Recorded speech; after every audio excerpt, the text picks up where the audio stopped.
జై శ్రీరామ్, వందే మాతరం. హిందూ బంధువులందరికీ నమస్కారాలు. టు ఆనరబుల్ ఆంధ్రప్రదేశ్ హైకోర్టు వారికి హిందూ కమ్యూనిటీ తరపున ఒక పెయిన్తో ఎంతో బాధపడుతున్నటువంటి ఒక హిందూగా నా విజ్ఞాపనను కోర్టు వారి ఆంధ్రప్రదేశ్ హైకోర్టు ముందు ఉంచాలనుకుంటున్నాను. మన దేశంలో సుప్రీంకోర్ట్స్ కానీ ఇంకా డిఫరెంట్ స్టేట్ హైకోర్ట్స్ కానీ సుమోటోగా ఎన్నో కేసులు గతంలో తీసుకొని న్యాయ విచారణ జరిపించి బాధితులకు న్యాయాన్ని అందించిన సందర్భాలు చాలా ఉన్నాయి. అన్ఫార్చునేట్లీ లాస్ట్ 5 years లోపల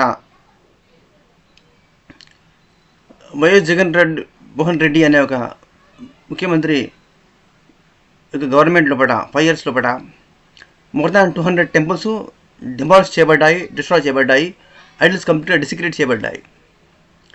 అయినప్పటికీ కూడా ఆశ్చర్యకరంగా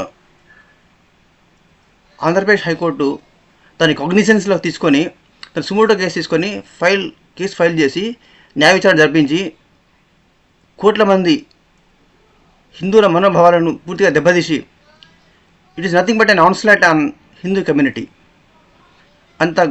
అంత తీవ్రమైనటువంటి అటాక్ జరిగినప్పటికీ కూడా ఈ దేశంలో మెజారిటీ ప్రజలు హిందువులు అయినప్పటికీ కూడా హిందువుల యొక్క సెన్సిబిలిటీస్ను, మనోభావాలను, వాళ్ళ ధర్మాన్ని, సంస్కృతిని, కల్చర్ను ఏమాత్రం పరిగణలోకి తీసుకోకుండా ఎవరు కూడా దాన్ని పట్టించుకోలేదు. గవర్నమెంట్ ఎలాగూ న్యాయం చేయాలనేటువంటి ఇంటెన్షన్ లేదు. ఎందుకంటే వీ బిలీవ్ గవర్నమెంట్ సపోర్ట్ ద్వానే అటువంటి దారుణాలు, అటాక్స్ జరిగినాయి ఆంధ్రప్రదేశ్ మొత్తం లోపల, ఆంధ్రప్రదేశ్ స్టేట్ మొత్తం లోపల అన్ని చోట్ల జరిగినాయి. అయినప్పటికీ హైకోర్టు దాన్ని కాగ్నిజెన్స్లో తీసుకొని సుమోటోగా కేసు తీసుకొని దాన్ని న్యాయ విచారణ జరిపించి దోషులను పట్టుకొని శిక్షించాలని అనేటువంటి ప్రయత్నం అసలుకే చేయలేదు. ఇప్పుడు హైలైట్గా గవర్నమెంట్ మారింది, కొత్త రెసిమ్ వచ్చింది. ఇప్పుడు తిరుమల తిరుపతి దేవస్థానం లోపల, ఆంధ్రప్రదేశ్లోనే ఉన్నటువంటి టీటీడీ లోపల, తిరుమల లోపల అత్యధిక ధర్నాలు జరిగినాయని, కోట్ల రూపాయల డబ్బులు స్కామ్స్ జరిగినాయని అనే విషయం తెలిసింది. అంతేకాకుండా ఆరోపణలు ఉన్నాయి. దానిలో లాట్ ఆఫ్ ఎవిడెన్సెస్ కూడా కలెక్ట్ చేశారు. ఇంకా ఇన్వెస్టిగేషన్ ద్వారా తెలుసుకోవాల్సిన విషయాలు చాలా ఉన్నాయి. అన్నిటికంటే కూడా దేవునికి దీపాన్ని పెట్టడానికి ఉపయోగించినటువంటి నూనెలు, ఆ యొక్క నెయ్యి కంప్లీట్గా అడల్టరేటెడ్ అనమాట. అంటే నిషిద్ధమైనటువంటి దేవుడి ఆలయాల్లో పట ఏమాత్రం కూడా యూజ్ చేయడానికి వీలైనటువంటి పిగ్, ఇంకా బీఫ్, పోర్క్, ఫ్యాట్స్, వాటి యొక్క కొవ్వు పదార్థాలు, జంతువుల కొవ్వు పదార్థాలు, చేప నూనెలు, ఇంకా చచ్చిపోయిన కుక్కల బోన్ ఎక్స్ట్రాక్ట్ నుంచి కూడా తీసిన ఆయిల్స్ కూడా వాడారు, వంట నూనెల్లో వాడారని. తిరుమల లోపల అత్యంత పాపులారిటీ ఉన్నటువంటి లడ్డు ప్రసాదం లోపల కూడా ఈ కొవ్వులను కలిపారని, వాటి నుంచి తీసినటువంటి నెయ్యిని దీనికి ఈ లడ్డూలు తయారు చేయడానికి ఉపయోగించారని తీవ్రమైన ఆరోపణలు వచ్చాయి. వాడి శాంపిల్స్ను టెస్ట్ పంపించినప్పుడు గుజరాత్లోని ఒక ప్రముఖ ల్యాబొరేటరీ ఒక శాంపిల్స్ తీసుకున్న తర్వాత వాళ్ళ టెస్టుల ద్వారా ఏంటంటే దీనిలో వాళ్ళు ధృవీకరించారు పిగ్ ఫ్యాటు, బీఫ్, ఇంకా ఫిష్ ఆయిల్, వీటన్నీ కూడా ఉపయోగించడం జరిగిందని. వంట నూనెల సంగతి నాకు తెలియదు, వంట నూనెలు ప్రెస్ చేశారా లేదా తెలియదు. కానీ ఈ లడ్డూల విషయంలో కూడా తెలియంది.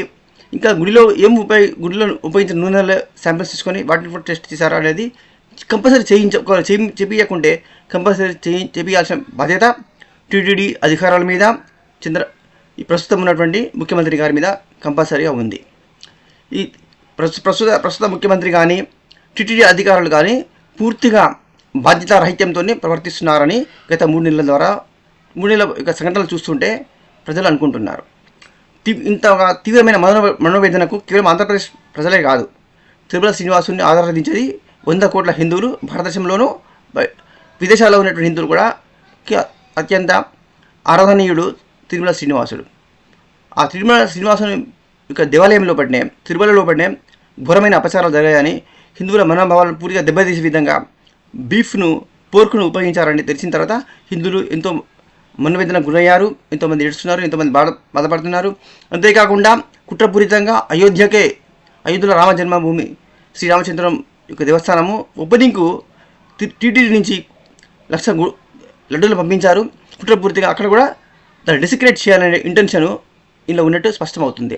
అక్కడ హిమాలయాల నుంచి వచ్చినటువంటి చీమకైనా అపకారం చేయనటువంటి పూర్తి వెజిటేరియన్ సాధువులైనటువంటి సాధువులకు కూడా ఈ లడ్డు బీఫ్ కలిపినటువంటి లడ్డూలను పెంచడం జరిగింది. దానితో తీవ్రమైన మనోవేదన గురయ్యి ఏడుస్తున్నారు, బాధపడుతున్నారు.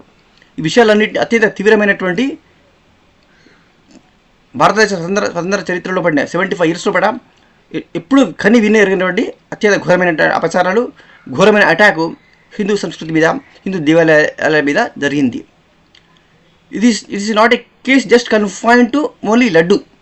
కేవలం లడ్డు లోపల అడల్టరేషన్ జరిగింది అనే చిన్నగా ఈ కేసును తగ్గించి చూపెట్టడానికి కుట్రపూరితంగా ఫాల్స్ నెరేటివ్ను సెట్ చేస్తున్నారు. ఇది అపోజిషన్ పార్టీ ప్రస్తుతం రూలింగ్ పార్టీ కూడా పొలిటికల్ మైలేజ్ కోసం, పొలిటికల్ ఆపర్చునిజం కోసం చూస్తున్నారు తప్ప they have no intention to find out the truth.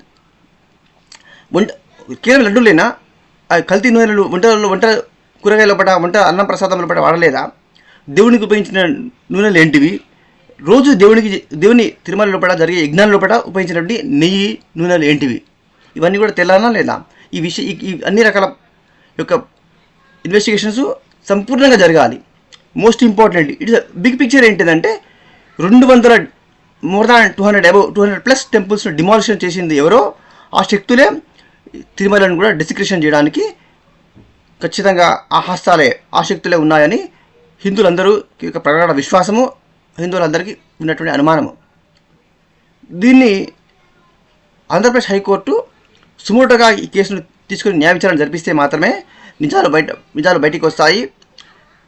ఈ దేశంలోనే 2nd class 3rd class కాదు 8th class సిటిజన్స్ కన్నా హీనంగా బతుకుతున్నటువంటి హిందువులకు కనీసం న్యాయం జరుగుతుంది. ఈ దేశంలో ఉన్నటువంటి న్యాయ వ్యవస్థ మీద హిందువులకు మళ్ళీ కొంచెం విశ్వాసం కలగాలంటే ఆంధ్రప్రదేశ్ హైకోర్టు ఈ కేసును అత్యంత తీవ్రంగా పరిగణించి 200 టెంపుల్స్ యొక్క డిమాలిషన్ ప్లస్ తిరుమలలో జరిగినటువంటి అన్ని రకాల స్కామ్స్కి సంబంధించినటువంటి సంపూర్ణ సమగ్రమైనటువంటి పరిశోధనను, ఇన్వెస్టిగేషన్ను సిట్టింగ్ జడ్జి ద్వారా చేయాలని హిందువులందరూ, కేవలం తెలుగు రాష్ట్రాలనే కాదు భారతదేశంలో హిందువులందరూ కూడా కోరుకుంటున్నారు.